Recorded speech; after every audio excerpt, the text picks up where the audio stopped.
34 కీర్తన 18వ వచనం. విరిగిన హృదయము గలవారికి యెహోవా ఆసన్నుడు, నలిగిన మనసు గలవారిని ఆయన రక్షించును. 51వ కీర్తన 17వ వచనం. విరిగిన మనసే దేవునికి ఇష్టమైన బలులు. దేవా, విరిగి నలిగిన హృదయమును నీవు అలక్ష్యము చేయవు. విరిగి నలిగిన హృదయం, విరిగిన హృదయాలు దేవునికి కావాలి. ఆయనంట అలక్ష్యము చేయడని జ్ఞాపకం చేస్తూ ఉన్నాను. దేవుడు మనల్ని ఆ స్థితిలోనికి తీసుకుని వెళ్తాడు. మనం కూడా విరిగి నలిగి ఆయన దగ్గరికి రావాలి. ఒక్కొక్కసారి మనల్ని ఆ స్థితికి తేవడానికి దేవుడు మనల్ని విరగొడతాడు, నలగొడతాడు. మీకు ఒక విషయం తెలుసా?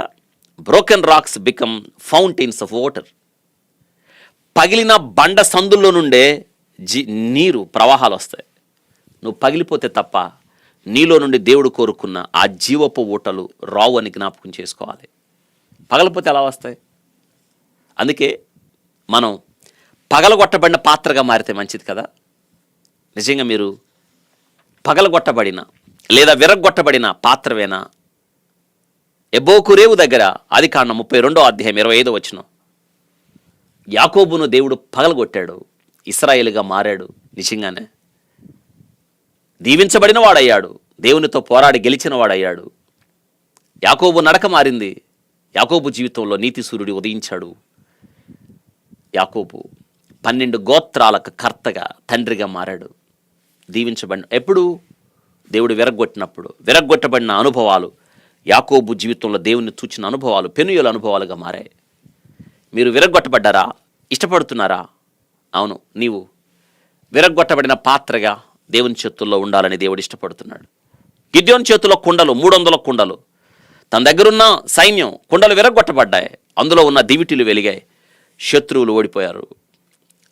పగలగొట్టబడిన కుండగా నీవు ఉన్నప్పుడు నీలో మంటి ఘటాలలో దేవుడు తన మహిమైశ్వర్యాన్ని ఉంచాడు. ఆయన వెలుగు ప్రకాశమానమైన దివిటీగా మనం ఉంటామని జ్ఞాపకం చేసుకోవాలి. యేసుక్రీస్తుని అభిషేకించడానికి పగలగొట్టబడిన అత్తరు బుడ్డి, ఆ ఇల్లు అత్తర వాసనతో నిండింది. నిజంగా మనం పగలగొట్టబడుతున్నామా? దేవుడు మనల్ని పగలగొట్టనివ్వండి. పగలగొట్టబడిన విరగొట్టబడిన రొట్టె దేవుడు చేతుల్లో తీసుకొని 5,000 మందికి, దాదాపు పురుషులు, స్త్రీలు, పిల్లలు కాక 15,000-20,000 మంది ఉండాలి.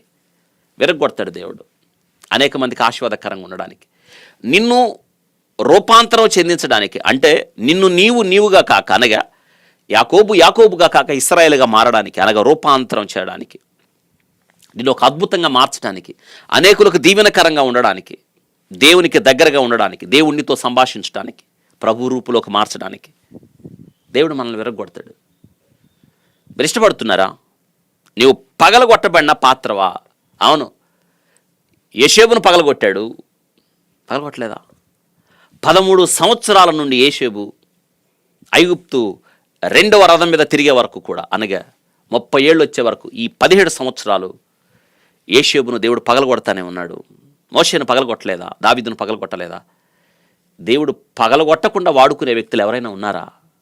ఆశీర్వాదకరంగా మారారా? అడగండి దేవుణ్ణి, ప్రభువా నన్ను పగలగొట్టి నీ కొరకు వాడుకో, ఇంతకన్నా నాకు కావాల్సింది ఏముంది ప్రభువా అని అడగండి. పగలగొట్టబడిన పాత్రగా లేదా విరగొట్టబడిన పాత్రగా, broken things become blessed things అన్నట్లుగా ఆయన చేతుల్లో దేవుడు నిన్ను పగలగొట్టి అనేకులకు తన మహిమార్థమై దీవెనకరంగా నిన్ను వాడుకుంటాడు. అటువంటి కృప దేవుడు మనకు దయచేయునుగాక.